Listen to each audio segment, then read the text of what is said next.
Bem-vindos ao podcast Caos Planejado, seu programa sobre cidades. Eu sou Anthony Ling e hoje converso com Rodrigo Quercia e Francisco Litvai sobre Charter Cities e cidades privadas. Catarinense de Blumenau e falando de Edimburgo, na Escócia, Francisco é graduado em Informática de Negócios. Desde os 21 anos se tornou um nômade digital, tendo saído do Brasil e já passado por mais de 20 países desde então. Sua especialização é em zonas francas e Charter Cities, sendo também embaixador da Free Private Cities Foundation e diretor de internacionalização da Adrianople Group, uma empresa de inteligência comercial focada em jurisdições especiais. De São Paulo, Rodrigo é graduado em administração de empresas pela FGV. Atuou no mercado financeiro no Brasil e Hong Kong, passando por fundos de private equity e casas de M&A. Em 2017, se juntou a New Way Capital como diretor e sócio, com o objetivo de fundar zonas econômicas especiais com autonomia política, as Charter Cities, sendo a primeira delas a plataforma Honduras Próspera, a primeira ZED de Honduras. Hoje atua no conselho de 2 projetos de Charter Cities, Próspera e Típolis, e no Brasil como CEO do grupo Sol Panambi, com foco em agronegócios e desenvolvimento imobiliário. Este episódio é oferecido pela Loft, uma plataforma digital que chegou para facilitar o mercado imobiliário de compra e venda de apartamentos. É muito simples. Você entra no site loft.com.br, seleciona os filtros de acordo com o que você quer, olha todas as fotos e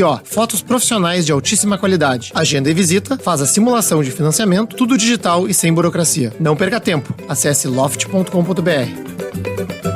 Sejam muito bem-vindos, Francisco, Rodrigo. Prazer ter vocês aqui no nosso podcast. E o assunto de hoje são as Charter Cities, ou cidades modelo, ou cidades privadas. A gente tem vários nomes aí que estão sendo usados para esse tipo de arranjo institucional, né, urbano, para novas cidades, que para muitos apresenta uma série de oportunidades. Também já surgiu aí algumas controvérsias em relação a esses projetos, e eu trouxe aqui, né, duas pessoas que estão diretamente envolvidas com essa ideia de novas cidades para um debate sobre o assunto. Queria começar perguntando para o Francisco o que é uma Charter City, né? Como é que a gente pode navegar esses termos aí que normalmente têm sido usados para descrever o tema do nosso podcast de hoje. Bom, muito prazer, Anthony. Prazer estar aqui no Caos Planejado. Bom, uma Charter City, e aqui a gente tem várias definições, né? Um termo relativamente novo, mas geralmente vai algo como Charter City é uma cidade ou um projeto de cidade que tem uma jurisdição especial, que foi dado um status especial, um status semi-autônomo, digamos, para ter um novo sistema de governança que é diferente das outras cidades no país em que ela se encontra. Então, é uma cidade, digamos, semi-autônoma que pode decidir políticas, pode decidir o seu urbanismo, pode decidir as suas leis de forma diferenciada do resto do país. Esse é o termo geral assim, para Charter City. Muitas dessas Charter Cities, ou projetos de Charter Cities, são de gestão privada ou de gestão público-privada, e por conta disso a gente também vê uma junção assim, entre o termo cidade privada para designar esses projetos também. Então, não necessariamente é uma cidade privada, né, nesse universo de definições, digamos assim. Pode ser só uma jurisdição especial empreendida, digamos assim, por um governo para testar um novo arranjo. Então, não necessariamente precisa ser privada, precisa ser inteiramente privada. Você tem até alguns exemplos de Charter Cities públicas que você poderia mencionar, como, por exemplo, Freeport, nas Bahamas. É uma cidade que tem essa autonomia de uma Charter City, mas é pública. Só que os exemplos mais conhecidos são de gestão privada, como, por exemplo, as ZEDs em Honduras, né, Próspera, a principal delas, na qual o Rodrigo participou, é privada, né, de gestão privada. E algumas das, digamos, mudanças de governança dessa autonomia maior é justamente de permitir que o setor privado faça mais coisas do que faz na maioria das cidades. Então, parte dessas reformas que essas cidades especiais trazem são de envolver o setor privado, onde normalmente ele não está envolvido, como na governança, como na parte de gestão. Certo. E, bom, então, entrando um pouco mais a fundo, né? Por que fazer uma Charter City, né? Ou por que uma gestão privada? Por que criar uma cidade nova, né? Já tem nossas cidades, né? A gente já tem milhares, milhões de pessoas compartilhando esses espaços construídos existentes, né? Por que a gente não só, digamos assim, melhora as cidades que nós temos, né? E aí o Rodrigo pode se apresentar, né? Começar e entrar na conversa. Obrigado, Anthony. Igualmente, né, ao Francisco, um prazer estar aqui conversando no Caos Planejado.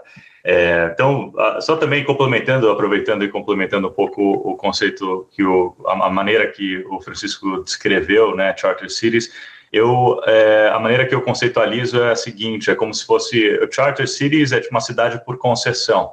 O governo, ele concede a operação de uma cidade nova, né, pelo menos um território novo, para ser explorado de uma outra, ou não explorado, mas para que seja implantado um outro regime governamental dentro daquele território. Então, aquilo pode ser feito de inúmeras formas, né? Você pode ser uma cidade operando dentro de um regime governamental onde o operador daquele território e aquele que estabelece as regras daquele território é uma entidade privada ou uma entidade pública, né? Então, é meio que agnóstico a forma final que aquilo toma. Você pode, inclusive, criar charter cities que sejam, por exemplo, completamente comunistas, né? Um sistema completamente comunista. Então, você pode implantar diversos tipos de sistemas dentro do que é considerado um charter city ou uma free private city, né? Agora, a questão é o porquê que você faria isso, né? Por que você criaria uma charter city ao invés de simplesmente tinker, né? Ou ajustar as cidades atuais? A questão é que a charter city é uma forma de você criar reformas profundas dentro de um território delimitado e pequeno, né? Às vezes você identifica vários problemas dentro do regime político, né, dentro de uma determinada região ou de um país, que para você emplacar uma reforma real que vai ajustar esses problemas identificados é muito difícil, né, em nível nacional. Então, você criando um espaço de pouco interesse para as classes que detêm bastante poder político para eventualmente barrar reformas mais macro que vão impactar o país como um todo, você pega um território de baixo interesse para essas classes e consegue criar ali um ambiente quase de teste, né, onde você pode ter uma abertura maior para testar uma forma de governo diferente, né? E aí, como eu falei, essa forma de governo pode ter um espectro infinito de possibilidades, praticamente, desde um regime quase anarcocapitalista para um regime comunista que você poderia implantar. Então, assim, por que criar zonas econômicas especiais, charter cities? O motivo, na minha visão, seria para você poder experimentar com a tecnologia de governo, né? Porque o governo é basicamente uma tecnologia, e é a tecnologia mais importante que a gente tem, porque a forma que o governo impacta as nossas vidas é muito forte, né? E quando você tem áreas ou algumas jurisdições onde o governo funciona melhor, você vê o impacto que isso tem na vida das pessoas, é um impacto tremendo, né?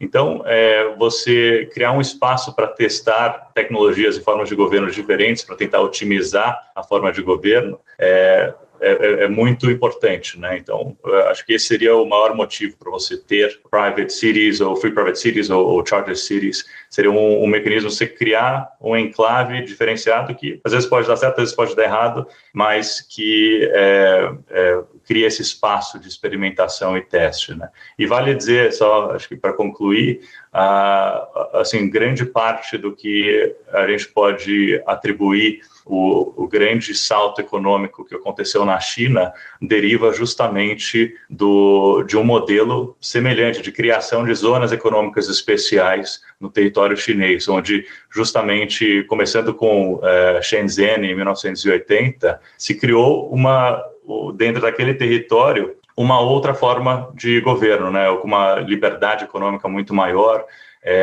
E a partir disso, se você for olhar um mapa, existem estudos que mostram aí os mapas de zonas econômicas especiais na China. Começou com aquele pontinho lá de Shenzhen e foi se espalhando muito rapidamente, ocupando a maior parte do território chinês hoje. Isso foi assim, um teste, começou com Shenzhen, deu super certo, né? Shenzhen, em 1980, tinha 30 mil habitantes, hoje tem 18 milhões de habitantes ou mais, né? E o PIB per capita explodiu também. Então, você fez um teste com uma forma de governo um pouco diferente em Shenzhen, deu super certo, eles começaram a ver que aquilo funcionava, e vale dizer, né, que Shenzhen a inspiração para Shenzhen foi Hong Kong, né? Então, Hong Kong basicamente dominou o resto da China, né, por conta desse modelo bem sucedido. E aquilo foi se espalhando e acelerando o desenvolvimento econômico da China como um todo.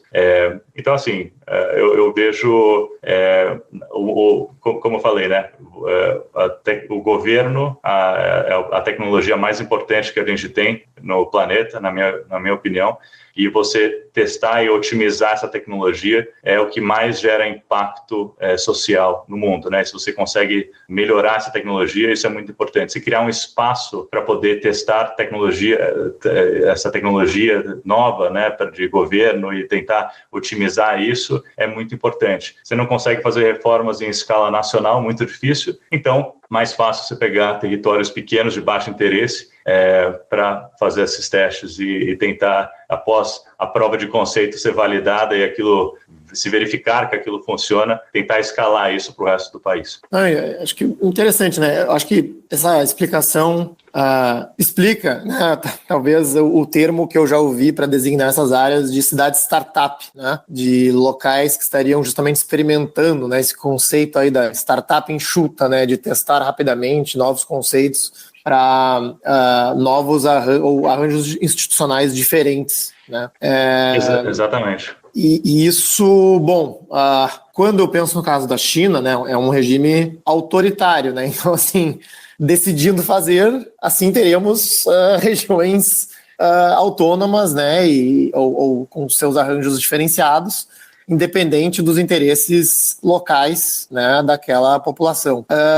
Que outros exemplos, né, ou temos outros exemplos destas áreas sendo implementadas pelo mundo? E aí eu pergunto também, né, uma região econômica tipo, sei lá, Zona Franca de Manaus, né, o quanto isso, digamos assim, na cabeça de vocês é um arranjo suficientemente diferente para ser classificado de tal forma, dado que, querendo ou não, Manaus se desenvolveu muito por causa do incentivo fiscal, né? Enfim, o que vocês... Com certeza. Bom, exemplos de zonas econômicas especiais são algo que a gente tem assim, pelo mundo todo. Atualmente a gente já tem mais de 6 mil zonas econômicas em mais de 70 países. Então você tem zonas econômicas especiais muito bem sucedidas também em vários países da América Latina, tipo Costa Rica, Colômbia, Uruguai. Você tem pela África, tem nos Emirados Árabes, tem tanto em locais mais democráticos quanto em locais um pouco mais autoritários, digamos. Em relação ao que chega assim a ser uma Charter City ou não, a gente está envolvido na empresa que eu estou na criação de um mapa global assim, de zonas econômicas especiais e justamente veio a pergunta, como é que a gente vai delimitar o que é uma Charter City e o que é uma zona econômica especial normal? E aqui a gente chegou em alguns pontos. A maioria das zonas econômicas especiais são assim, parques industriais, são parques de negócios, são lugares onde você tem exclusivamente empresas, sabe? Você tem escritórios, você tem depósitos, armazéns, fábricas, mas não tem ninguém morando lá. As pessoas que estão lá estão fazendo uma comuta diária para ir lá trabalhar naquele parque de escritórios. Você já tem agora uma tendência de mais zonas começarem a incluir um componente residencial também, não ser apenas uma zona industrial, mas também ter alojamento, às vezes ter hotéis, para que as pessoas também fiquem por lá. Por exemplo, na Rússia começou a ter algumas zonas que também tem as habitações dos trabalhadores da zona, já ali também meio que virando uma cidade planejada, no estilo Henry Ford, digamos. Mas eu diria que o principal realmente da ideia de uma Charter City é que seja uma cidade realmente, onde as pessoas possam morar, onde as pessoas possam trabalhar, onde as pessoas possam abrir sua empresa, que não seja apenas um local de negócios. Isso é a principal diferença para portos livres, para zonas de processamento e exportação, igual a gente tem no Brasil como Empecém, ou a própria Zona Franca de Manaus. E só comentando um pouco da Zona Franca de Manaus, assim, tem um super mérito a Zona Franca de Manaus, no sentido que, mesmo se tratando meramente de um ajuste, vamos dizer, uma região onde tem um ajuste tributário, né, um benefício tributário, foi isso que tornou possível, né, o desenvolvimento daquela região. Aquilo não teria o desenvolvimento e o nível de vida que as pessoas têm lá, por mais que também não seja uma coisa extraordinária, mas estaria muito pior se não fosse a Zona Franca de Manaus, isso com certeza. Mas assim, quando a gente fala, né, de charter cities e de free private cities, a diferença para a Zona Franca de Manaus é que na Zona Franca de Manaus você tem um espectro muito estreito daquilo que vamos dizer, o governo ele tem um espectro amplo de atuação sobre uma determinada região. Ele vai estipular, vamos pensar assim, você tem o território, que é o hardware, e você tem o software, que são as regras do jogo, que é o regime, a maneira da governança que está estabelecida naquele território, que vai ser o sistema político, as instituições, as regras, as leis, regulamentações, etc. Esse é o software. Então, esse software ele tem um espectro muito amplo, né, que o governo intervém e atua na definição desse software. No caso da Zona Franca de Manaus, ocorreu uma pequena liberalização de uma faixa muito estreita desse software, que é o aspecto tributário. E ali não existe uma flexibilidade de ajuste dessa faixa estreita, ou seja, a Zona Franca de Manaus não tem uma autonomia para modificar o código tributário que se aplica dentro dela, né? Então é só tudo se aplica como no resto do país, mas aqui você tem nessa faixa bem pequena um benefício tributário. O que a gente está falando de charter cities e de free private cities é um ambiente do hardware limitado ali, que você tem aquele espaço físico, e ali você pode implantar você tem quase que um blank slate, né, para você aplicar em espectro amplo uma nova estrutura de governo, né, que por exemplo, no caso de Honduras Próspera, né, que é o meu projeto que eu faço parte em Honduras, a gente tem um grau de autonomia super elevado dentro do nosso território, desde reestruturação completa do Código Tributário, mudança do sistema político, mudança do sistema jurídico daquele território, né? A gente saiu de civil law para common law dentro do nosso território, a gente tem autonomia para modificar legislação trabalhista, leis de zoneamento, permitting, etc. Então, você tem realmente um espectro muito amplo para poder atuar e modificar as regras do jogo desse software, né, desse sistema operacional do país.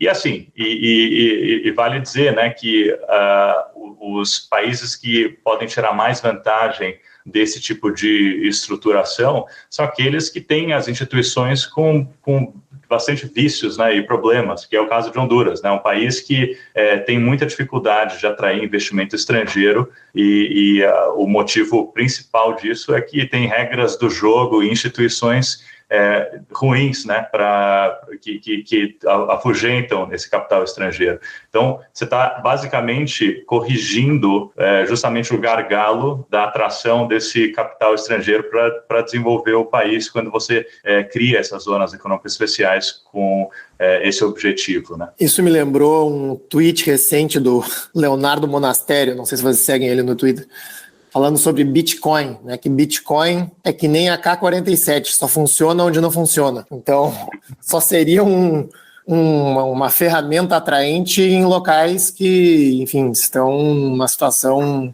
meio tenebrosa, né, institucionalmente. Pelo menos no caso da emissão da moeda, né? E aí, no caso de criar apertar o botão do reset, né, que é o que soa às vezes, né, quando vocês falam sobre essas regiões, né, parece que é algo mais ou menos que serviria para esses casos, né. Mas assim, pegando o gancho aí do Rodrigo sobre o caso de Honduras, né, eu acompanhei esse assunto ali por 2011, 2012, 2013, parecia um projeto interessante e parecia que ia deslanchar naquela época. Eu lembro que até o Paul Romer, que depois veio a ganhar o Prêmio Nobel de Economia, alguns anos depois, chegou a assessorar o governo, mas depois se distanciou do projeto, né? Tinha algumas controvérsias, alguma coisa em relação à desapropriação de uma população que morava no local, discussões referentes à soberania nacional, enfim, eu acho que seria bom assim, aproveitar esse espaço para dar uma explicada, assim, uma esclarecida nessa história para quem acompanhou aquela confusão na época, até para entender como que o projeto evoluiu desde então. Ok, assim, o que eu cheguei depois dessa confusão toda que você está descrevendo, né? A Honduras Próspera, na verdade, chegou já depois que a lei estava aprovada, já com... Eu vou contar um pouco do histórico, para também dar uma contextualizada aí com relação a esses pontos que você colocou. E Francisco, se você tiver mais detalhes aí, me complemente, por favor. Mas, assim, foi um longo processo legislativo para a gente culminar na legislação das ERES, né? E assim, tiveram outros formatos da lei que já haviam sido aprovados no passado, depois aquilo foi tirado e depois aquilo se transformou e aí se culminou na legislação da ZERE. Mas o que acontecia? Na época, o Paul Romer, ele que foi, se eu não me engano, a pessoa que criou o conceito de Charter Cities, né? E naquele momento, o conceito, acho que vem mudando um pouco o significado do que é Charter Cities, mas naquela época, Charter Cities era a ideia de eu vou pegar um território em um país em desenvolvimento e esse país vai abrir o espaço nesse território do software, né, como eu falei, para que um país de primeiro mundo pegue e implante dentro desse território suas instituições e suas regras. Seria como que assim, vamos abrir um espaço em Honduras, por exemplo, para que a Suíça, que é um país que as regras das instituições funcionam bem, chegue lá e institua as mesmas regras e mesmas instituições dentro daquele território. Com a ideia que é justamente as instituições e regras que ruins do país em desenvolvimento que atrasa o desenvolvimento daquele país. E se criando esse formato, você conseguiria trazer o benefício da Suíça para a localização de Honduras, no caso. Aí não tinha uma discussão daí que isso seria um neocolonialismo? Exato, essa foi a primeira acusação. Isso foi originalmente num TED Talk do Paul Romer, que ele criou esse termo de Charter Cities, e a ideia original era do Canadá, por exemplo, administrar uma cidade em Honduras. Só que nem o Canadá estava interessado e em Honduras, assim, isso imediatamente foi visto como, caraca, eles querem que os europeus, que os brancos venham aqui colonizar novamente o nosso lugar. Então, no caso de Honduras, teve uma tentativa de lei inicial chamada REDs, as REDs. Essa chegou a ser aprovada e daí depois foi dita como inconstitucional pelo Supremo Tribunal local. Aí depois foi feita uma nova lei que eles mudaram alguns conceitos e atualizaram, e foi passada, e essa lei é a lei que ainda está ativa hoje e que aí não foi repelida pelo Tribunal Constitucional. E em relação à parte de terras, de expropriação, realmente, assim, desde o início tem protestos contra isso, falando que as EDs estariam desapropriando as pessoas e tudo mais. Na verdade, o processo, assim, nas EDs, se você for ver a lei, essa polêmica toda iniciou porque o pessoal de Honduras, querendo copiar os melhores modelos do mundo, digamos, né, os exemplos de locais que funcionam bem, copiaram várias cláusulas, assim, de leis de diferentes países, e eles copiaram uma de Hong Kong, inclusive, que dizia que, Honduras, o país, pode expropriar terra para criar uma ZED. Eles incluíram isso na lei. Todas as EDs atuais, tanto Próspera, que o Rodrigo participa, quanto Cidade Morazán e Orquídea colocaram imediatamente assim nos seus Bill of Rights local, no seu charter, que nós não faremos uso dessa cláusula, nós não aceitaremos nenhuma terra proveniente dessa cláusula, e eles estão semana sim, semana não, repetindo que, olha, nós não vamos fazer uso disso, nós não pretendemos fazer uso disso, nós nos proibimos legalmente de fazer uso disso, só que o texto ainda está lá na lei, e então, tecnicamente, se o governo de Honduras quisesse, ele poderia desapropriar terra para criar uma ZL. Então só para eu entender essa dinâmica, né? O governo ali determina uma área onde essas regras diferenciadas, digamos assim, podem ser exercidas, e aí um investidor vai lá e compra terras naquela localidade ou não? Não. E as terras são de quem, né, originalmente? Então, como que o processo funciona? Você tem o proprietário da terra. No caso de vocês, né? No caso eu posso usar o nosso caso, né? Nós somos os organizadores do território, da zona, né? A gente, de fato, a gente comprou a terra, né, que a gente depois incorporou na nossa zona econômica especial, na ZERE, né? Então, assim, a gente compra a terra e incorpora a terra na ZERE, mas a gente não necessariamente precisaria comprar, a gente pode, se tiver um proprietário de terra que tem interesse em fazer parte do nosso sistema da Próspera, da plataforma Próspera, ele pode optar com o nosso consentimento também a fazer parte, né? E a gente incorpora aquele território para dentro da zona econômica.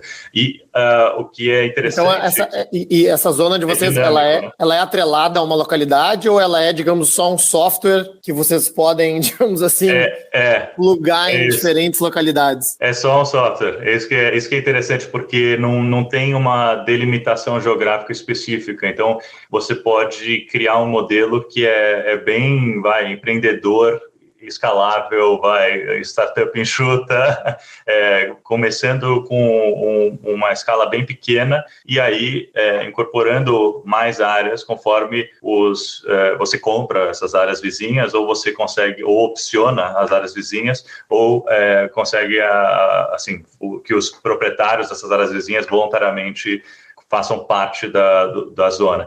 Mas é tudo, assim como o Francisco colocou, a gente tem como um maior valor nosso tentar criar o sistema mais voluntário possível, né? Então, qualquer tipo de fato, tem essa questão de desapropriação na lei, e é um problema, né? Isso aí era melhor que não tivesse, porque virou um ponto super polêmico, e assim, muita gente pegou esse aspecto da lei e saiu acusando a Próspera e outras ZERES de estarem fazendo isso. Isso é completamente falso. É bem impressionante como que essas notícias espalham nessa, mas não tem, justamente a gente, todo o pessoal envolvido no projeto tem uma cabeça super pró-mercado, então isso seria completamente contra os nossos princípios mais fundamentais, né?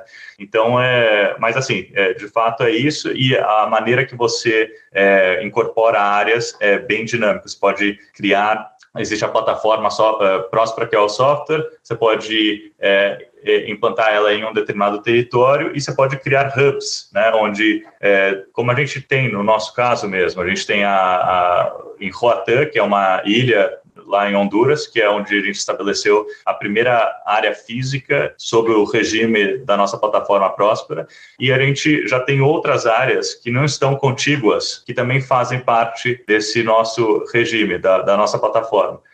La Ceiba, né, que é a cidade vizinha no continente hondurenho, também já faz parte da nossa plataforma. Hoje a gente começou bem pequeno, a gente começou com 100 mil metros quadrados de área. Hoje a gente está com mais de 3 milhões de metros quadrados de área, e a ideia é que a gente vá crescendo com o passar do tempo, né? Incorporando mais áreas e, obviamente, sempre de uma maneira voluntária. Quem quiser fazer parte. Então, a gente está oferecendo um produto /serviço, que é a nossa plataforma, nosso software, nosso sistema operacional, e aqueles que tiverem interesse, contanto que encaixe para nós também aquele território para dentro da nossa plataforma, porque a gente tem obrigações, né, para aqueles que entrarem na nossa plataforma, então a gente tem que ver se faz sentido a área, o volume, se está dentro do que a gente está planejando de estratégia de expansão. Aí a gente pode crescer e escalar a plataforma Próspera para um território maior. Anthony, simplesmente, eu acho que o Rodrigo tinha falado antes sobre a expansão das ads, acho que volta já para o seu comentário inicial. A gente não pode, né, melhorar as nossas cidades que a gente já tem, precisa criar cidades novas. Esse é um negócio muito legal da lei de ads de Honduras, mas também de várias leis de zonas econômicas especiais pelo mundo, que você pode requisitar esse status ou você pode se juntar a alguma zona existente. Em Honduras, se uma municipalidade fizer um voto, fizer um plebiscito e mais de metade da população disser que sim, eles podem votar para se juntar a uma ZED existente e ter esse sistema jurídico. E mesmo assim para outras zonas econômicas especiais, voltando para a parte de parques industriais e tal, por exemplo, na Colômbia você tem centenas de zonas econômicas especiais privadas que são estabelecidas pelo setor privado, eles só precisam fazer uma requisição e tudo mais para conseguir o status de ter uma zona franca. Isso é algo que no Brasil, por exemplo, é praticamente impossível com a zona franca existente, o modelo de zona franca de Manaus, é algo que agora a gente vai ver mais com a reforma que teve na zona de processamento e exportação, que agora, antes era só o governo federal que podia delimitar onde vai ter uma zona de processamento e exportação, agora também os municípios, os estados e mesmo o setor privado pode requisitar uma zona de processamento e exportação, claro, se eles apresentarem um plano devidamente estruturado, mas isso é algo que também é um fator muito grande do que vai ser um regime bem sucedido ou mal sucedido de zonas especiais. Às vezes você tem esses regimes que são feitos, a gente quer favorecer um local que não é muito desenvolvido no país, então o governo federal vai lá e vai decretar que somente ali vai ter aquela zona. Mas assim, às vezes o lugar é menos desenvolvido porque realmente, logisticamente, é muito difícil, né, esse tipo de coisa, e daí por conta disso muitos países têm regimes de zonas que não são bem sucedidos, que não tem uma flexibilidade de onde estabelecer. Agora, quando você tem esses mecanismos de o setor privado pode ir atrás, ou qualquer municipalidade pode fazer um argumento para poder ter uma zona, aí você costuma ter regimes muito mais bem sucedidos, que eles conseguem colocar o status exatamente onde vai prosperar mais. Entendi. Queria dar um passo para frente aí na nossa conversa para falar um pouco sobre o tal do hardware, né? Já que o nosso podcast aqui é sobre urbanismo, cidades e tudo mais. E perguntar para o Rodrigo, no caso, né, desse projeto que já está em andamento, Próspera, né? Já tem alguém morando, já tem construções, né? O que a gente... Porque eu entrei no site de vocês e tem ali algumas imagens, algumas renderizações, né? Digamos assim, como é que está começando a ser implementado isso no espaço físico, né? Tem sim construções. A primeira construção foi o que a gente chama de beta building, que é vamos dizer, uma prova de conceito, que a gente tinha todas as aprovações já da zona econômica, e então já estava estabelecido o ZERE, a Próspera já estava estabelecida, mas a gente tinha tudo no papel, né? Vamos ver na prática. Então a gente queria construir alguma coisa com o nosso próprio capital, seguindo o nosso próprio zoneamento e regras de construção internas, contratando pessoas para construção, usando o nosso próprio regime trabalhista. Então, assim, a gente realmente fez para ser uma prova de conceito. Então, já tem algumas construções em andamento, né? Então, e tem pessoas que já moram lá, que já habitam essas residências, então escritórios, a sede nossa está lá. Então, existem alguns projetos residenciais que já estão em andamento, tem algumas torres que estão sendo construídas, tem um projeto residencial com a Zaha Hadid, que também, né, é um super parceiro nosso, o escritório, o Patrick Schumacher, que é o head lá da Zaha Hadid, ele é um super parceiro e advisor do nosso projeto também. Então, assim, já tá em andamento, né? Obviamente está numa fase inicial. A gente está agora a gente acabou de adquirir tem um resort grande na ilha de Roatán, que a gente chama Pristine Bay, que a gente adquiriu também e agora incorporou para dentro do nosso ZERE. Então, assim, ali já tem operação hoteleira, já tem algumas outras operações com empresas que se mudaram para lá. Dentre elas, temos uma empresa de pesquisa com células-tronco, que também está usufruindo dessa arbitragem regulatória que a nossa zona fornece, né? Então, assim, já está fora do papel, né? Já não está mais só em estado de planejamento, já é algo que está materializando no mundo físico, no mundo real.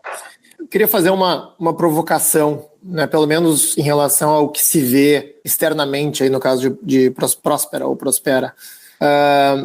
Porque o conceito de cidade, para mim, né, eu sempre brinco assim, cara, se tem render de um resultado final, não é cidade, né, é empreendimento imobiliário. Porque aí tem um resultado final que, enfim, um gestor vai controlar e tudo mais, que nem uma Disneylândia, né? Então, uma Disneylândia não é uma cidade, né? É um grande empreendimento. E pelo menos olhando o site, tem essas imagens dos prédios que vão ser construídos e tal, né? E pelo que entendi, vocês são, digamos assim, como se fosse um gestor único dessa camada imobiliária que define o zoneamento e tudo mais, mas tem um controle sobre o resultado final do espaço físico, né? Será que isso não é somente, digamos assim, um grande empreendimento imobiliário operando sob uma jurisdição institucional diferente, né? Ou será que, né, até que ponto a gente consegue chamar isso de cidade, né? O meu conceito de cidade, pelo menos, é algo mais aberto, né? Algo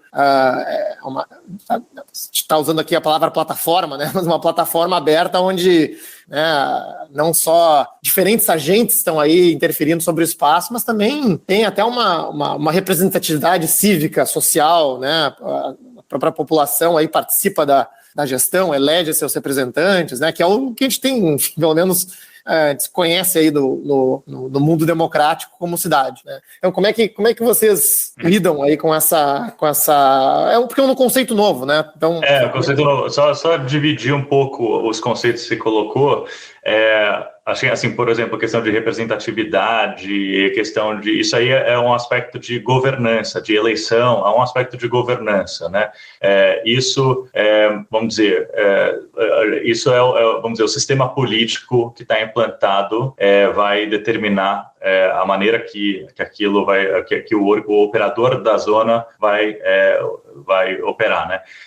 Então, isso é uma questão. A outra questão é se a gente tem renderizado já um desenho do desenvolvimento macro, se isso já não é simplesmente um projeto residencial, né, ao invés de chamar de cidade. Eu acho que, assim, na verdade, o que a gente tem são duas coisas distintas, né? Uma coisa é a plataforma Próspera e o software que a gente desenvolveu, e a outra coisa são os projetos imobiliários que a gente está iniciando, né? Mas a ideia é que a gente está pondo o nosso próprio capital no desenvolvimento imobiliário inicial, mas a ideia é que a gente está sendo mais um catalisador disso, do que alguém que vai efetivamente estar o tempo inteiro criando esse desenvolvimento imobiliário. A ideia aqui é o seguinte: a gente pode falar de projetos residenciais específicos, né, projetos imobiliários específicos, e a gente trata deles de uma maneira isolada, né? Quando a gente fala, tem um projeto, o Duna Project, né, que são 2 torres residenciais que a gente está já com boa parte vendido. A gente trata desses projetos em isolamento, né? A gente fala do projeto, o que ele é, qual que é a planta, quantas unidades vai ter, qual que é a localização, qual que é a vista. A gente trata dele como um projeto imobiliário específico. Isso, posto, ele se encaixa dentro de um master plan que a gente fez para a área como um todo, esse primeiro hub de Roatán. Mas o master plan, como você sabe, é uma coisa provisória, é o plano que a gente tem por hora até a gente chegar ao momento que tiver um plano melhor, né? E a gente vai revisar isso, mas é tudo um desenho preliminar dentro de uma escala razoavelmente pequena, que é a escala que a gente está hoje, mas aquilo sim norteou a definição da área inicial onde a gente faria, por exemplo, esse projeto Duna, que são essas 2 torres residenciais. Então a gente comunica o projeto Duna de uma maneira bem focada, né? E a gente também contempla o aspecto que aquilo está dentro de uma zona econômica especial mais revolucionária, né, que quebra um paradigma relevante, isso também é mais um plus, né, do que o selling point principal, né? Aquilo não é um selling point principal, porque o selling point principal é justamente o imóvel. Agora, isso quando a gente está tratando para vender as unidades residenciais. Agora, quando a gente está tratando de levantar capital, dependendo do qual que é o destino desse capital que está sendo levantado, porque ele pode ser levantado a gente tem um fundo imobiliário que a gente está montando para futuros projetos imobiliários. Então, ali a gente vai falar do master plan, é um negócio mais tangível, mais imobiliário mesmo. Se a gente estiver levantando capital para a empresa operadora do território, né, que é a Honduras Próspera em si, como entidade, aí a gente vai falar do software, aí a gente vai falar do que é a visão macro, aí a gente vai falar da ideia de cidade, de Free Private City, aí a gente vai entrar nesses conceitos mais abstratos de governança, etc., e como que a gente pode criar um sandbox, né, para que outras pessoas possam construir em cima e outras pessoas possam formar esse planejamento. Então, assim, a ideia é que a gente tenha uma visão geral inicial nossa para o desenvolvimento imobiliário, a gente está catalisando isso com o nosso capital para os primeiros desenvolvimentos, mas a ideia é que, a partir de certo ponto, aquilo vai engrenar e vão ter outros desenvolvedores que vão entrar com seus próprios projetos e aquilo vai, vamos dizer, assumir uma forma de desenvolvimento mais emergente, mais distribuído e de uma maneira mais descentralizada, né? Então, é mais ou menos isso. Não sei se serviu essa explicação. Serviu, e aqui eu vou trazer um paralelo para ver se eu e os ouvintes conseguem se situar.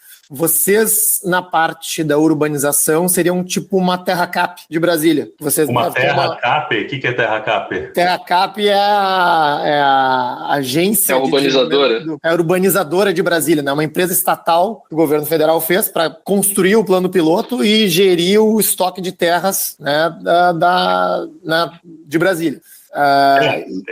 E até hoje tem, né? Enfim, a Terra Cap controla esses terrenos, né? E desenvolve, de certa forma, os planos para a urbanização a partir de um empreendimento inicial, que foi o plano piloto, que vocês também têm aí, de certa forma, um plano piloto para Próspera, mais ou menos isso? Assim, eu fico com receio de comentar da Terra Cap especificamente porque eu não conheço, então não sei. Assim, e ainda mais receio, sabendo que tem muito provavelmente um viés de forma de pensar da Terra Cap que provavelmente é muito diferente do nosso, né? Porque a nossa visão é de, assim, a gente não tem tanta pretensão de ser um central planner, né? Porque a gente entende que o planejamento central tem diversos vícios inerentes, né, e falta de informação adequada para tomada de decisão, que uma plataforma mais aberta e descentralizada para tomada de decisão faria mais sentido. Mas, assim, ao mesmo tempo, a escala que a gente está é uma escala bem pequena, né? Então, assim, para dar um exemplo, eu tenho, assim, hoje eu sou CEO do Grupo Salpanambi, que é a empresa da minha família. A gente tem áreas para desenvolver razoavelmente grandes, né? A gente tem, por exemplo, em Campinas, no distrito de Sousas, mais de 4 milhões de metros para desenvolver. Essa área lá em Sousas é maior do que a área total da Próspera, né? E assim, a gente está fazendo um master planning da área, uma visão de como que a gente vai começar o desenvolvimento. A gente vai montar parcerias com desenvolvedores para irem aos poucos fazendo o desenvolvimento dessa área. Então, assim, a ideia é que a gente atue como um master planner, né? O master developer da área. E assim, ajude a trazer e a catalisar o desenvolvimento daquela área, seguindo um norte não muito especificado que vai ser refinado iterativamente ao longo do tempo, né? E assim, dentro de uma escala que é pequena, então eu acredito que a gente também tem um componente de central planning, sim, mas é um central planning em escala pequena, então a gente também não perde tanta informação, já que não se trata de uma escala tão imensa como Brasília como um todo, por exemplo. E eu acho que dá para incluir algumas comparações aqui. Sim, o Rodrigo está falando bastante do exemplo de Próspera, mas a gente já tem exemplos práticos assim de diferentes diferentes modelos de como fazer isso funcionar, tanto na parte de como que é a propriedade, como que é a gestão. Por exemplo, nas duas ZEDs atuais que estão sendo construídas, a gente já tem modelos completamente diferentes. Em Próspera, você tem um modelo de Próspera tem essa terra aqui, a gente vai vender para outras pessoas depois desenvolverem, fazerem coisas por cima. Em Cidade Morazan, que é a outra ZED que está lá no continente, o desenvolvedor resolveu adotar um modelo em que ele mantém completamente o título daquela terra e ele só faz leases. Como você tem, eu não lembro se é Singapura, acho que é Singapura que tem também um modelo desse de leases, que você, se a pessoa quer morar lá, ela compra um lease de 50 anos, mas ela não vai ter aquele apartamento de verdade, depois do fim do lease expira e volta para o desenvolvedor. Então ele mantém o controle total do título da propriedade. Já em Próspera está tendo realmente a venda. Então, nesse sentido, você tem diferentes modelos. E também na parte de planejamento, o quanto que a gente vai planejar, você também tem diferentes exemplos na prática.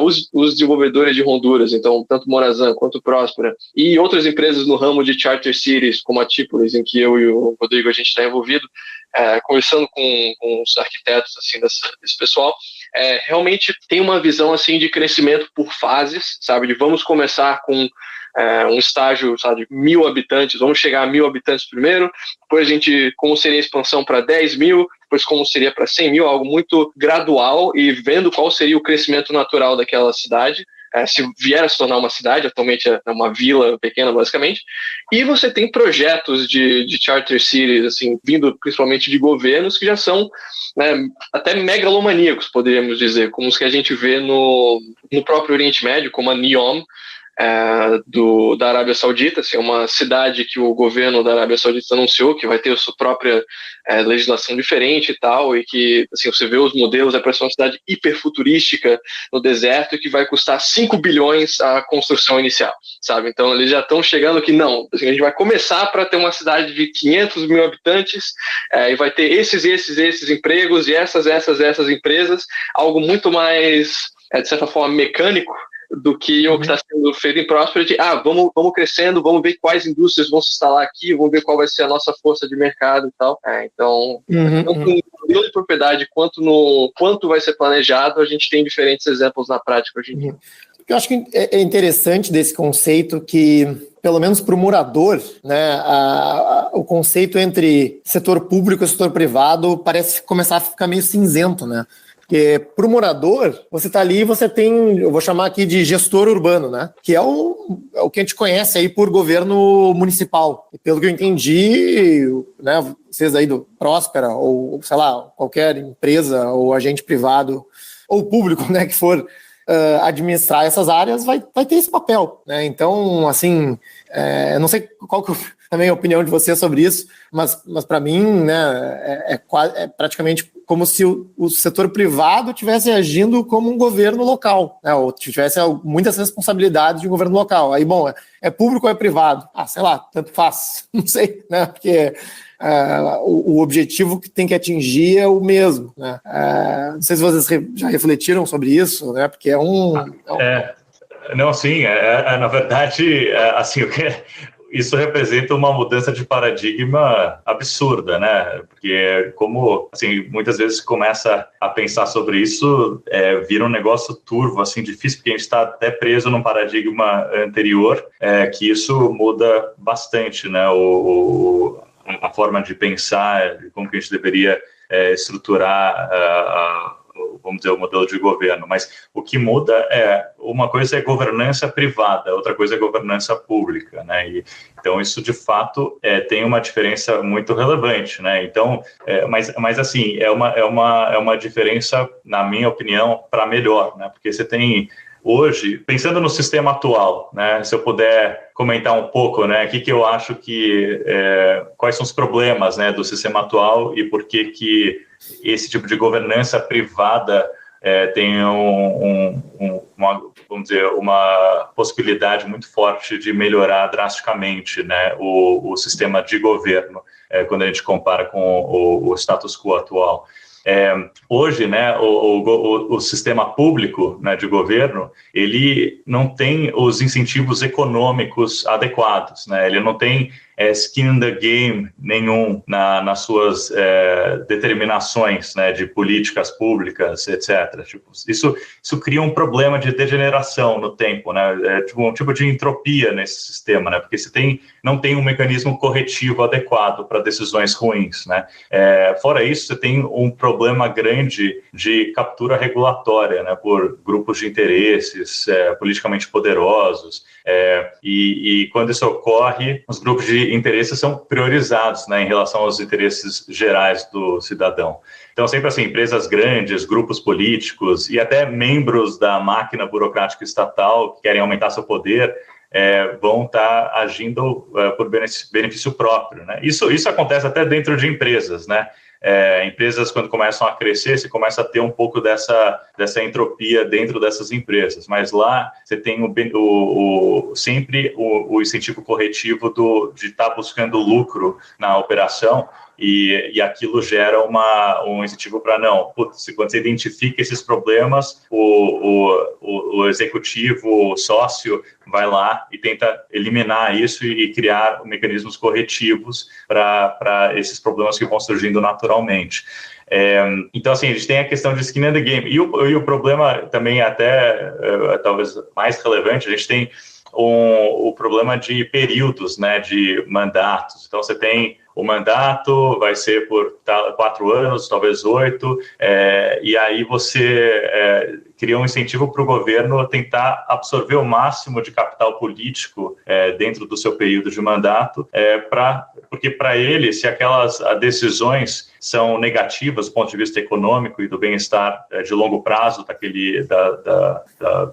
da jurisdição, aquilo não interfere nele pessoalmente. Então, se ele consegue sugar o máximo, se ele prejudica economicamente aquela jurisdição, mas ganha politicamente, ele acaba fazendo isso, porque ele vai levar consigo, após o seu mandato, o poder político e não o poder econômico do valor econômico que ele gerou. Então, você tem diversos problemas aí dentro da estrutura atual que, dentro de um modelo de Free Private Cities, você corrige. E um desses pontos é até a escala, né? O problema de escala, que a escala dos governos atuais é totalmente inadequada, né, para a prestação de serviços, né? A gente já sabe que as jurisdições mais eficientes, do mundo, né, elas são pequenas, no nível de cidade-estado. Então você começa a pensar, não faz mais sentido o governo ser pequeno, por que precisa ser um negócio gigantesco? Você tem sempre, quando você escala qualquer organização, você começa a aumentar o custo marginal das transações internas que aquela organização está acumulando. E dentro de um mercado, né, competitivo, tipo empresas, você chega a um ponto de equilíbrio, onde você consegue crescer até certo ponto, né? Tem aquela teoria da firma que fala que os custos ele vai crescendo a empresa até que os custos de transação internos fiquem maiores que os custos de transação externos, né, na margem. Os governos não têm essa conta, né, porque eles não sustentam suas operações na base do lucro. Então, eles podem crescer ad infinitum, né, então, por conta do monopólio. E assim, sempre que você tem monopólio, com pouco voluntarismo, você reduz o feedback loop com os seus clientes, né? Então, você tem um monopólio, você não está muito preocupado com o que os seus clientes acham, né? O oligopólio já tem uma resposta fraca para os clientes. O monopólio, pior ainda. O governo é o pior monopólio possível. É a maior corporação que existe, né? E não pode entrar em falência nunca. Então, você criou uma situação muito ruim para que aquele sistema seja eficiente. Enquanto que o governo privado vai sempre tentar, o interesse dele é baixar ao máximo o custo o preço dos seus serviços, porque ele quer atrair o máximo de pessoas possível. E ele vai ter que também ter o incentivo de achatar os custos de produção desse produto e serviço para poder aumentar sua margem de lucro. Então, é um mecanismo inerentemente feito para melhorar a alocação de recursos, né? E, então, assim, você melhora a alocação de recursos, porque você está tentando minimizar custo e minimizar preço, e aí, enquanto que o governo normal não tem isso, né? O governo público não tem isso. Você tem a tragédia dos comuns, né? E até por isso que banheiros públicos são imundos, né? E o banheiro da sua casa é limpinho. Porque você usa o banheiro lá, depois você vai embora e você não está nem aí, se sujou um pouco, você vai embora. Então é um pouco isso, né? A gente acaba tendo, tudo que é público, muitas vezes tem esses vícios de governança que tendem a gerar um sistema que se degenera no tempo. A gente está aí avançando no tempo da nossa gravação, mas eu não queria deixar de fazer mais algumas provocações baseado, inclusive, nessa tua última explicação, né? Então vou seguir aqui com 2 perguntas. Digamos que dê certo, né, essa questão da Próspera, e você conseguiu atrair bastante gente, né? A própria cidade não vai ser um monopólio dentro daquela jurisdição, né? E até que ponto o morador pode, digamos assim, trocar de software, né? Com relativa facilidade.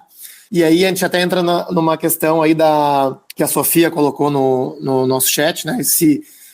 Que tipo de mecanismo de participação popular, que eu acho que é uma pergunta frequente, né, existe dentro desses arranjos, ou dentro do caso de vocês, né? Porque uma crítica possível, né, aos incentivos puramente voltado ao mercado é de que existe aí uma camada da população de baixa renda, pouco produtiva economicamente, né, que vai, digamos assim, influenciar pouco no retorno do empreendimento e, digamos assim, vai ter menos relevância para aquele resultado final e cujas necessidades, cujas vontades vão ser menos representadas se houver um sistema que cria essa representatividade, né? Eu vejo assim que é o diagnóstico que você fez, né, do problema aí, do problema de incentivos chamado governo, né? Para muitas pessoas, o caminho a ser seguido é maior participação popular, né, e não necessariamente mais incentivos de mercado. Isso eu estou trazendo, né, um argumento comum e frequente e válido, né, para se contrapor ao que vocês trouxeram, né? Super ótimas perguntas. Assim, eu não quero, falando em monopólio, eu não quero monopolizar a conversa também. Então, mas assim, eu acho ótimas perguntas e eu queria responder. Não sei se o Francisco quer falar um pouco sobre isso primeiro, alguma coisa relacionada a isso. Eu queria falar, acho que, Rodrigo, você poderia falar depois dos modelos assim, em Próspera de participação popular, como o conselho e a parte de veto e tudo mais, mas assim, que tiveram vários debates e muito pensamento em relação à parte de participação popular no ramo de Charter Cities. Um dos maiores acadêmicos assim, do ramo, Tom W. Bell, tem um livro inteiro chamado Your Next Government, recomendação fortíssima para quem tem interesse, e lá ele também assim, fala de diferentes modelos que poderia ter para participação popular aí. Aí ele sugere, por exemplo, um direito de voto negativo para residentes em cidades privadas, assim, que a cidade privada faz as regras, mas se os residentes acharem que está vindo contra os seus interesses, eles podem vetar essas regras. Um modelo desses existe em Próspera. Existe também a ideia de, a gente poderia ter meio que uma democracia de acionistas em que todo mundo que é residente na cidade também precisa ser acionista da empresa, ou tem que ter pelo menos uma ação da empresa para que ele também possa ter um voto, para que ele também tenha os interesses alinhados junto com a cidade, que a cidade também tem o interesse de beneficiar os seus residentes. Ou uma combinação desses dois modelos, que eles chamam de double democracy. Assim. Então, tem diferentes ideias de como engajar a população que não tem dinheiro para ser acionista, digamos, na governança dessas cidades. E aí, deixa o Rodrigo falar mais de próximo. Um funcionário de startup que vai vestindo o seu equity. Exato, que ele tem uma participação no tempo que ele... o primeiro morador nesse grande experimento social, né? Não sei se é mais ou menos isso, se essa é uma possível ideia aí. Sim, assim, a gente tem esses mecanismos, né, como o Francisco colocou, a gente tem referendos com direitos negativos, né, onde a população pode vetar leis novas. A gente tem também o contrato de cidadão. Na verdade, cada cidadão vai ter um contrato no momento que ele está fazendo parte, se tornando parte, né, um residente da Próspera, ele vai estar assinando um contrato com o governo. Então, acho que esses são os pontos também principais que eu venho comentando, né, entre uma cidade privada e o governo da maneira que ele é hoje, né? O governo como ele é hoje, baseado naquele, entre aspas, contrato social, ele pode ser unilateralmente, esse tal contrato pode ser unilateralmente revogado e alterado de maneira totalmente discricionária pelo governo, né? E eu não tenho nenhuma voz em poder evitar que isso ocorra, se for uma mudança que seja prejudicial para mim. Então, eu não estou em pé de igualdade jurídica em relação ao governo. Eu estou subserviente ao governo completamente. Enquanto que no modelo de cidade privada, isso é o oposto. A gente está em pé de igualdade um com o outro. Então, se eu tenho um contrato de cidadão que eu assino com Próspera e se tiver alguma interferência, mudou o imposto ou fez alguma outra coisa, eu posso levar isso para um tribunal de arbitragem independente e processar a Próspera. E eu estou em pé de igualdade para poder fazer isso. Hoje eu estou de mãos completamente atadas dentro da situação atual, né? Então a gente tem a questão até de participação popular, eu acho que vamos dizer, é de menor relevância do que eu saber que eu tenho uma estabilidade e que eu tenho os meus direitos e eu estou em pé de igualdade com o governo que está prestando esse serviço para mim. Eu não estou cativo, né? Eu não estou subserviente a ele. Então, acho que tem esse aspecto realmente muito importante dentro desse novo modelo, né, de governança privada, que é justamente sem autoritarismo, né? Porque hoje a gente vive num sistema completamente autoritário. Então, a gente está criando um mecanismo eliminando esse autoritarismo, basicamente. Então, fora isso, né, tem, no nosso caso específico em Próspera, a gente tem referentes de direitos negativos, como eu coloquei, mas também, quando a gente chegar a 10 mil habitantes, a gente pode ter um referendo onde 51% da população pode decidir banir o nosso sistema. Assim, a gente está com essa ameaça aí, então precisamos ter um ótimo trabalho ao longo desse período para que isso não ocorra.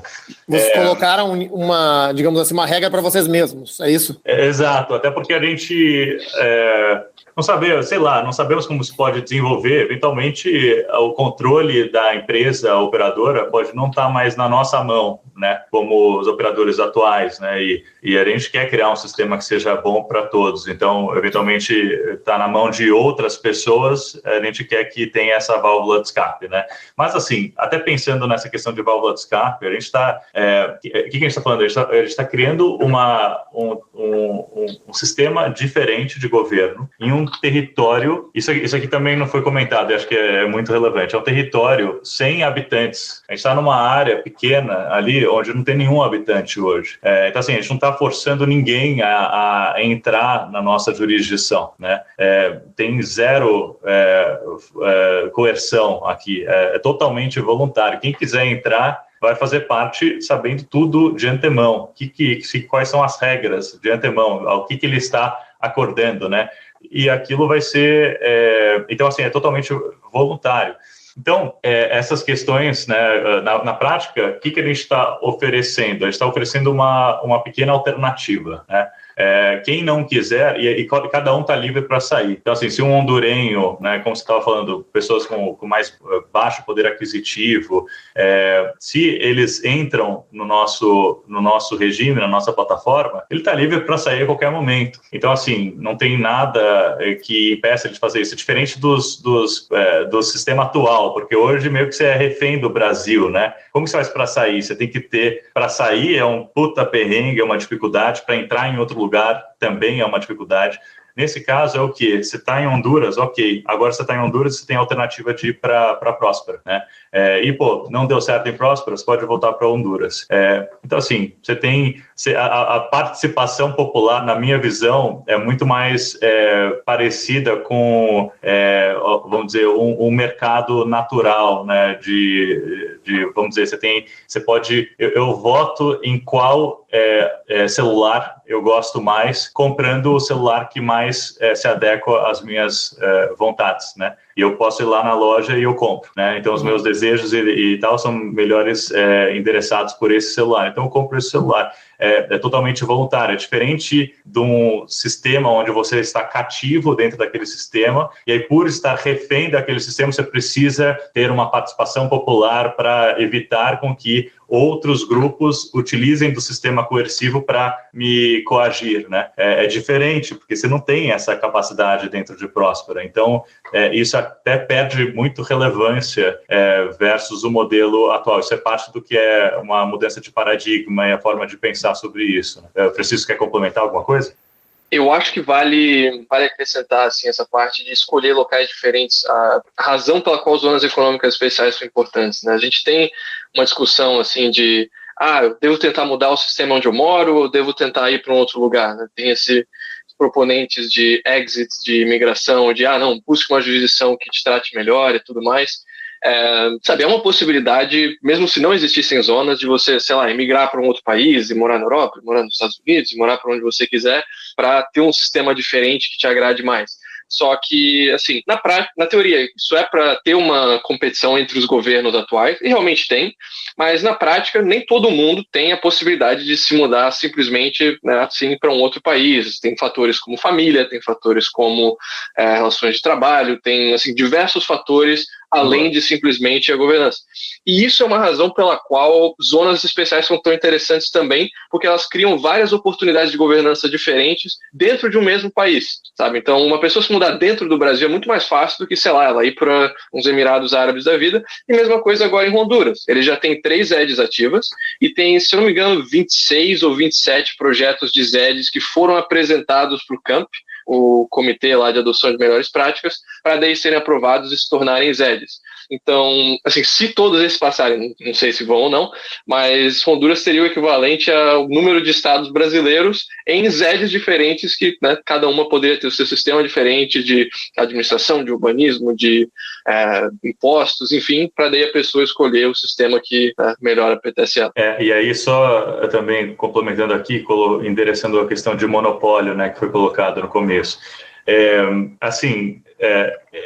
É como se fosse um monopólio dentro daquele território específico. A gente tem, porque é o nosso território, então, da mesma forma que um shopping center, ele tem um monopólio das regras de como que ele vai operar aquele shopping e as regras para o lojista que vai entrar dentro do shopping. Ele tem o monopólio sobre isso porque aquilo é aquela propriedade dele. Então, é semelhante a isso, mas nesse caso não é um monopólio problemático, né? Porque é dentro de uma escala muito pequena e você, dentro desse sistema de ZEDs, tem uma competição muito forte, né? Qual que é o conceito? Você vai ter, como o Francisco estava dizendo, né? Já existem múltiplas ZEDs aprovadas. As ZEDs vão estar competindo entre si, competindo com o governo local, e aí com isso você vai estar criando mais opções, você está criando um leque de opções de tipos de governo para qualquer um poder optar e com um custo de saída baixíssimo, né? Então, é isso que a gente está fazendo, reduzindo, aumentando o nível de competitividade governamental. E todo mundo, e criando, como você falou no começo, né? Tipo, startup de governo, né? É tipo como se fosse um setor de startups de governo, que é isso que empurra a competição e a inovação dentro desse segmento, dessa tecnologia. E é como se, imagina no Brasil, se tivesse aqui, né? Eu estou em São Paulo, tem Campinas aqui do lado. Imagina que Campinas fosse um outro país, né, uma outra forma de governo. Eu poderia ir para lá e facilmente voltar para cá, né? Não tem questão de visto, não tem questão de distância, não tem questão de linguagem. Todas as barreiras que hoje existem para a saída não existiriam nesse novo conceito. Então, não é um monopólio entre aspas, porque se você não consegue atrair as pessoas para ficarem lá, elas têm uma facilidade de saída enorme, a empresa vai falir, né? Então, você não está... É um monopólio, só que as pessoas não estão cativas, então não é bem um monopólio, porque as pessoas não estão cativas a esse sistema, elas podem sair quando elas quiserem. E você está aumentando o nível de competição e o nível de voluntarismo, né, dentro do sistema como um todo, que hoje tem zero voluntarismo, quando pipoca aí diversas séries e de sistemas diferentes, a pessoa tem um leque de opções e aumenta a livre escolha que elas teriam. Olha, eu tenho 1 milhão de perguntas.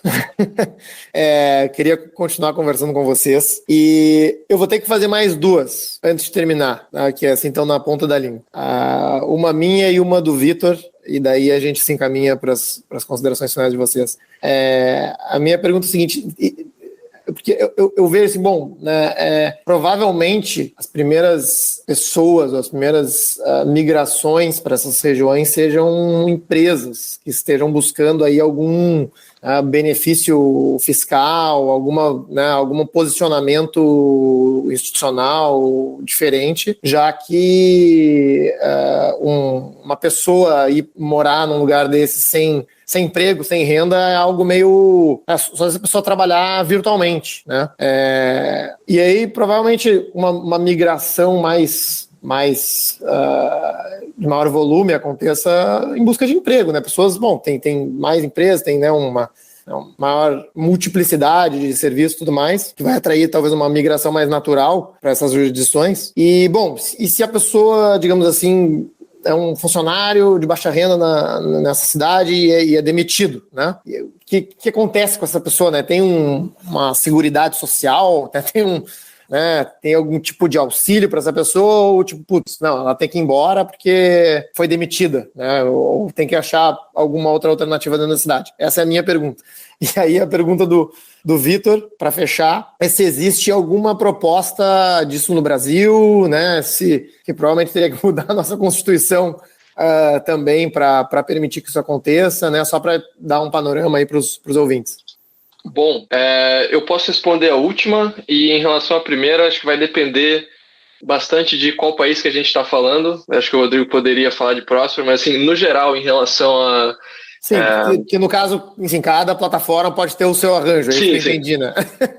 Sim, mas assim, também na parte de quem vai morar lá, atualmente, assim, Próspero realmente tem esse foco mais de profissionais digitais e de empregar hondurenhos que vão trabalhar para o exterior também.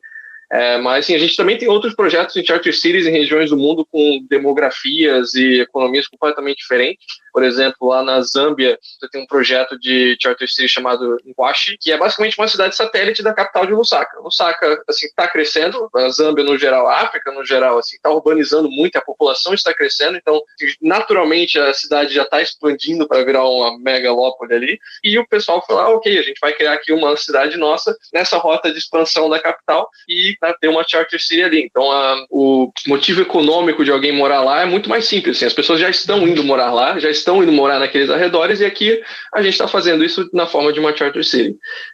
Em relação à seguridade social, aí, Rodrigo, alguma coisa a acrescentar? Assim, a gente tem, agora eu não me lembro os detalhes do regime de seguridade social, mas tem um que foi inspirado, inclusive, no modelo do Chile. E ali, se eu não me engano, tinha uma fração do salário que cada um receberia que seria retido quase que um fundo, um FGTS, só que com uma aplicação bem melhor. E assim, podendo aquilo seria o standard, e você poderia optar por sair desse sistema se você quisesse. Então, é quase aquele paternalismo libertário, né? Que você tem a opcionalidade de sair do sistema se você quiser, mas ele, como padrão status quo, ele está acionado. Você pode desacioná-lo ativamente. E assim, a gente tem assim, a pessoa que ainda é cidadão hondurenho, né, teria acesso ao regime previdenciário de Honduras ainda, né? Então, a pessoa não deixa de ter isso porque está em Próspera. Então, seria só um benefício extra que a pessoa teria, porque em Próspera você também teria esse regime. Agora... sobre as alternativas no Brasil, alguma coisa... Sobre o Brasil, eu não... por aqui. Sobre o Brasil, você quer comentar, Francisco? Então, sim, teve uma tentativa de criar legislação de Charter Cities no Brasil já. Lá na época, quando estava sendo feita a MP da Liberdade Econômica, tinha sido acrescentado no texto lá, na parte de comissão mista, uma ideia, né, da MP de Liberdade Econômica, que cada estado brasileiro e o Distrito Federal poderia estabelecer uma zona, agora não lembro se era, sei lá, até 0,1% do seu território, em que daí teria autonomia em relação às leis estaduais e municipais. Então ainda estaria sujeito a todas as leis federais, mas a nível estadual e municipal teria uma certa autonomia ali. Não foi para frente, esse texto daí foi removido. Na verdade, a lei toda assim, foi muito enxugada, assim, quando realmente já foi para o Congresso, então não foi à luz do dia, mas teve uma tentativa de incluir legislação de Charter Cities ali a nível de uma MP.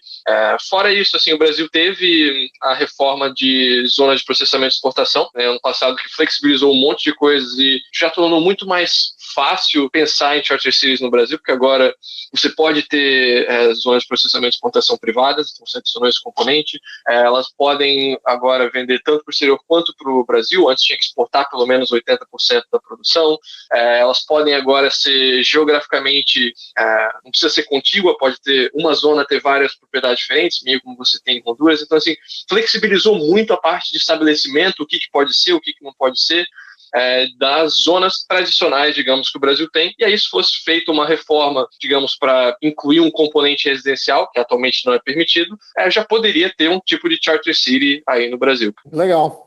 Eu vou me policiar para parar por aqui. Agradecer a vocês por terem participado e deixar vocês para as suas considerações finais. Se quiserem passar alguma mensagem para os ouvintes, enfim, o que tiverem vontade. Rodrigo? Bom, assim, eu sou... obrigado aí pelo espaço para conversar. Eu acho que são ideias super instigantes, né? E são conceitos muito novos. Como eu falei, né? Eu acho que é um assunto super importante porque o sistema de governo, pensando nele como um software, como um sistema operacional, ele é a tecnologia mais importante que a gente tem, né? E você vê exemplos históricos disso que evidenciam quão relevante é essa tecnologia para a nossa civilização, né? Você vê vários exemplos, mas um muito bom é Singapura. Você vê que em 1965, Singapura, contra a própria vontade, se tornou independente da Malásia, e ali a gente tem dados históricos bons, olhando o PIB per capita da região antes e depois da independência. E explodiu, né? Você vê que assim, começou um crescimento em dígitos duplos que nunca parou, superou o PIB per capita dos Estados Unidos em 40 anos, e antes disso ele estava numa situação de extrema pobreza, similar ao que Honduras é hoje. Então, você vê que o único componente que de fato alterou para Singapura foi o componente desse sistema operacional, né? Porque a cultura era a mesma, as pessoas eram as mesmas, os recursos naturais eram os mesmos. Então, assim, isso evidencia mais uma vez, dentre diversas outras evidências que a gente tem por aí, que o sistema operacional de governo é, de fato, a tecnologia mais importante para o desenvolvimento econômico e um bem-estar geral da humanidade. Então, esse sistema é super importante que a gente o otimize e descubra formas novas da gente operar ele e melhorar essa tecnologia. E para você criar disrupções e aperfeiçoar uma tecnologia, você precisa desse setor de startups, né? Porque são sempre em escala pequena, com testes múltiplos rodando em paralelo, com variações pequenas entre eles, que você começa a descobrir coisas novas. Putz, ali teve uma regra dessa forma que foi muito bem, a gente pode incorporar, e aí você vai aprendendo um com o outro e desenvolvendo essa tecnologia de uma maneira muito mais acelerada do que a gente tem hoje. Hoje a gente tem uma completa estagnação dessa tecnologia, que não só estagnação, mas muitas vezes retrocesso, porque aquilo começa a entrar numa entropia e num retrocesso que fica cada vez mais difícil, né? Você operar, porque tende a crescer, a máquina burocrática tende a se autoalimentar e ficar cada vez mais difícil. Então, assim, você criar uma válvula de escape para a gente testar formas novas de governo e mostrar maior eficiência nessas outras alternativas, eu acho que é fundamental para a humanidade poder escapar desse emaranhado regulatório arcaico que encobre o nosso real potencial de se desenvolver e ter um desenvolvimento econômico e um bem-estar social muito maior que a gente tem hoje. Bom, não tenho muito a acrescentar depois das últimas palavras do Rodrigo, só deixar o meu muito obrigado aqui, Anthony, pelo convite, e que se vocês quiserem aprender mais sobre o que a gente falou aqui, tem várias organizações no ramo, acho que vale mencionar a própria Próspera, o site deles vale a pena conferir para quem quer entender esse primeiro projeto em Honduras, é próspera.hn. Duas organizações grandes no ramo de Charter Cities, de divulgação e para quem quer entender mais a parte teórica do modelo, o chartercitiesinstitute.org e a freeprivatecities.com, são duas organizações muito boas nesse ramo. E também o projeto em que a empresa que eu trabalho estava envolvida, que fez esse mapa chamado Open Zone Map, é um mapa de todas as jurisdições especiais do mundo, então todas as zonas econômicas especiais, todos os portos livres e também todas as Charter Cities. A gente classificou umas 20 e poucas delas pelo mundo, de acordo com aquela nossa definição de uma zona com uma autonomia substantiva e com residentes, que tem escola, que tem gente morando lá. Então, mais de 20 projetos desses pelo mundo todo, você pode olhar, alguns são públicos, alguns são privados. Então, para quem quer aprender mais e quer descobrir mais sobre esse tipo de projeto, vale a pena dar uma pesquisada. Excelente. Obrigado, gente, e obrigado novamente pela participação no podcast. Obrigado. Valeu, Anthony. Um abraço. Neste episódio, conversamos com Rodrigo Quercia e Francisco Litvai. Se você gostou desse episódio e quer ficar por dentro do que acontece no urbanismo brasileiro, apoie nosso projeto. Participe do nosso grupo de WhatsApp acessando caosplanejado.com/apoie. A nossa edição de som é feita pelo Cristiano Botafogo. Obrigado por ouvir o podcast Caos Planejado e espero vocês no próximo episódio. Este episódio é oferecido pela Loft, uma plataforma digital que chegou para facilitar o mercado imobiliário de compra e venda de apartamentos. É muito simples. Você entra no site loft.com.br, seleciona os filtros de acordo com o que você quer, olha todas as fotos e fotos profissionais de altíssima qualidade. Agenda e visita, faz a simulação de financiamento, tudo digital e sem burocracia. Não perca tempo. Acesse loft.com.br.